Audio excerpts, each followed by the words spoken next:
Welcome back to Function Loops Tutorials. Today I'll be showing you how I mixed the vocal and how I did the vocal effects.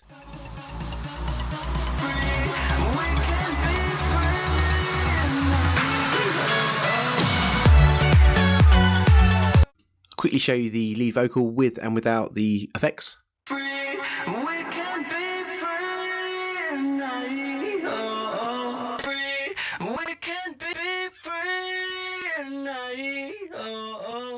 What I did first was I added the Melodyne and recorded the vocal directly into it. I used this dial here, which is the select groove reference, which basically just puts it into time with the track, just drags it slightly into time. It wasn't that far out, so it's fine. And then I used the pitch center and the pitch drift just to put it into tune. It was fractionally out, nothing major. It just makes it easier when you're mixing and adding notes to the vocals. What I've got on there next is the iZotope Nectar. I'll just show you that.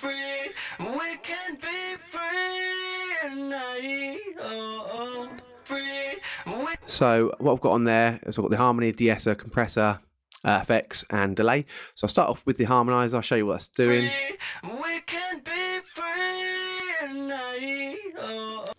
So what that's doing is adding a lot of width to the sound. So I've got numbers here, 1, 2, and then 3 and 4 on top of each other. Number 1 is basically an octave below, and number 2 is an octave above, and then this is the pan, left to right, and then up and down is the gain. So if I show you that. So I just added it subtly in the background, and then 3 and 4. So obviously it sounds quite horrible, so I just basically subtly put it in there. It just fattens the sound right up, and it's mixed much better with the harmony. Got the de-esser on there, and then clicking that button there basically just shows you what's being affected, and that's being cut out basically. Got compressor on there, basically just taming all the peaks, basically taking all the dynamic range out of it. I want it pretty flat. So as you can see, that's what's affected. Bit of delay, quite a nice delay, bit of width on there, and then on the effects it's just a bit of chorus. Next I've got the UAD Studio on there, and it's basically adding some saturation and a bit of high end on there. And we can be free tonight. And we can be free tonight. It thickens the sound up quite nicely, and because it's added high end back in there, I've had to retake it back out with another de-esser. And we can be so that's what's being cut out by clicking that dial. It tells you what's been cut out. So I didn't like that sound. So it's around about. So you audition it here to what you want cut out. So anything between 4.3 and 14K is cut out. I've got another de-esser here, just a bit more surgical de-essing.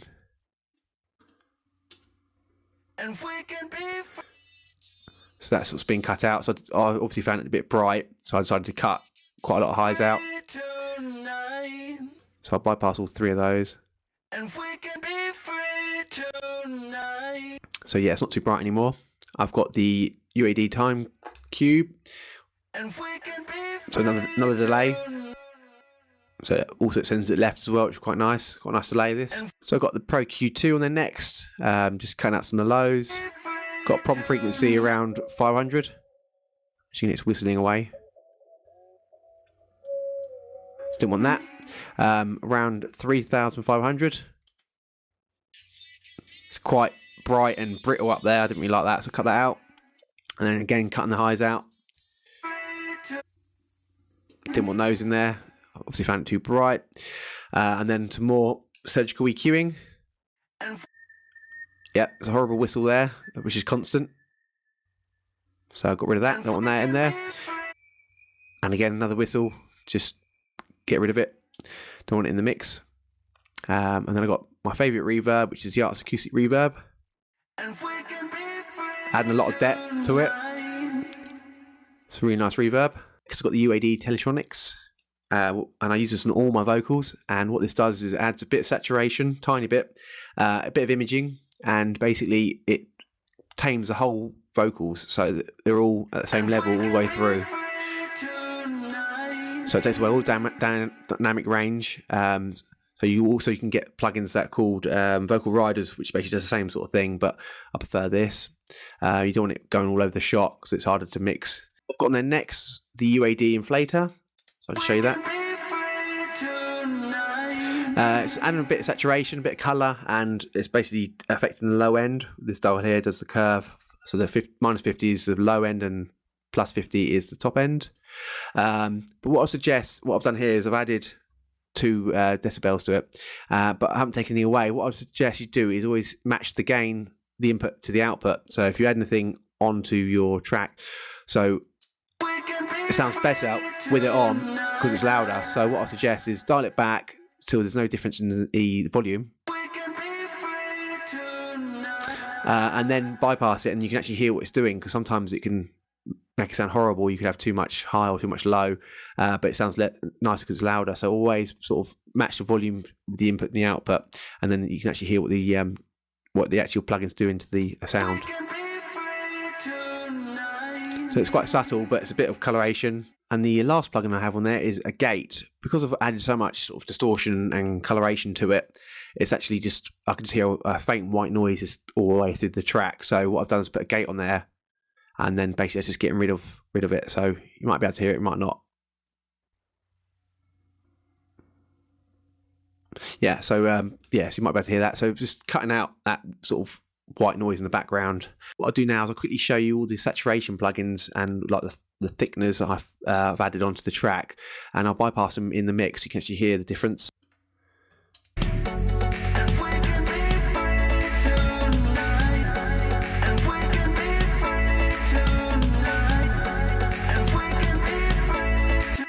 As you can hear, it's quite subtle, but it does thicken the sound up quite a lot. So now I'll show you the effects. I'll just quickly show you the vocal rise.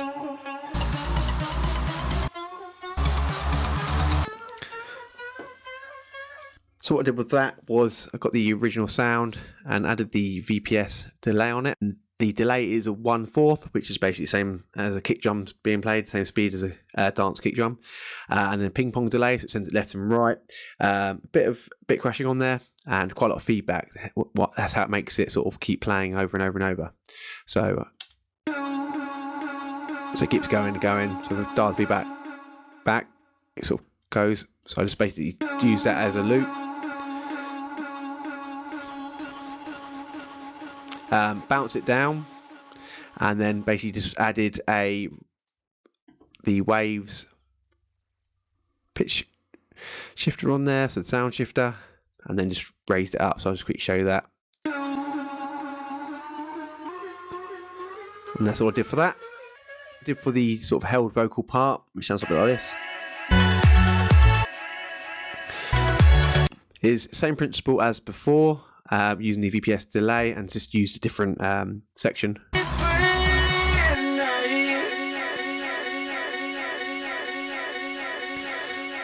And then what I did was I bounced it in place and then just cut it. So she sort of was that before. So and